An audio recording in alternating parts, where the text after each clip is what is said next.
మా ప్రజెంట్ అయితే గుంటూరులో ఉన్నాం. ఇయర్ గుంటూరులో వినాయక చవితి స్పెషల్ ఏంటంటే సౌత్ ఇండియాలోనే టాలెస్ట్ గణేష్ మట్టి విగ్రహం ఏర్పాటు చేశారు. సో వెళ్ళి చూసేద్దాం, లెట్స్ గో. అమరావతి నుంచి గుంటూరు పోయే రోడ్లో ఎన్టీఆర్ స్టాచ్యూ దగ్గర లెఫ్ట్ తీసుకొని స్ట్రైట్కి వెళ్ళిపోయినాం అనుకో గుంటూరు హైవే వచ్చింది మామ. ఈ రోడ్ మధ్యలోనే చైతన్య కాలేజ్ గ్రౌండ్స్ ఉండిద్ది. ఈ గ్రౌండ్లోనే ఏర్పాటు చేశారు మామ. అలా లోపలికి వెళ్ళిపోయినాం అనుకో ఎంట్రీ వచ్చేసి ఇలా ఉండిద్ది. ఇది సౌత్ ఇండియాలోనే బిగ్గెస్ట్ మట్టి గణపతి మామ. ఇది అమరావతి గణేష్ ఉత్సవ కమిటీ వాళ్ళు ఏర్పాటు చేశారు. లోపలికి వెళ్ళాలంటే ఎంట్రీ టికెట్ తీసుకోవాలి. ఎంట్రీ టికెట్ వచ్చేసి 50 రూపీస్. అలా టికెట్ తీసుకొని లోపలికి వెళ్ళిపోయినాం అనుకో వైబు మాత్రం అద్దిరిపోయింది మామ. చూడ్డానికైతే 2 కళ్ళు సరిపోలేదు, అంత బాగుంది. కలర్లు వేసారు కాబట్టి చూడ్డానికి అసలు మట్టి విగ్రహంలా లేదు, చాలా అంటే చాలా బాగుంది. సౌత్ ఇండియాలో కల్లా బిగ్గెస్ట్ మట్టి విగ్రహం.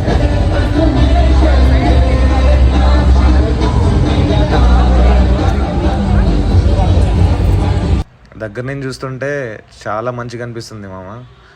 సౌత్ ఇండియాలోనే బిగ్గెస్ట్ ఈకో ఫ్రెండ్లీ గణేష్ ఇది టికెట్ మామ. టికెట్లో ఏదైతే బొమ్మ వేశారో అదే బొమ్మ సేమ్ యాజ్ ఇట్ ఈజ్ అలానే ప్రిపేర్ చేశారు గణేష్ని.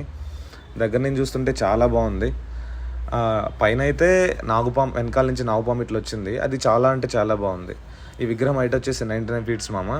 అండ్ నిమజ్జనం డేట్ వచ్చేసి 21/9/2025.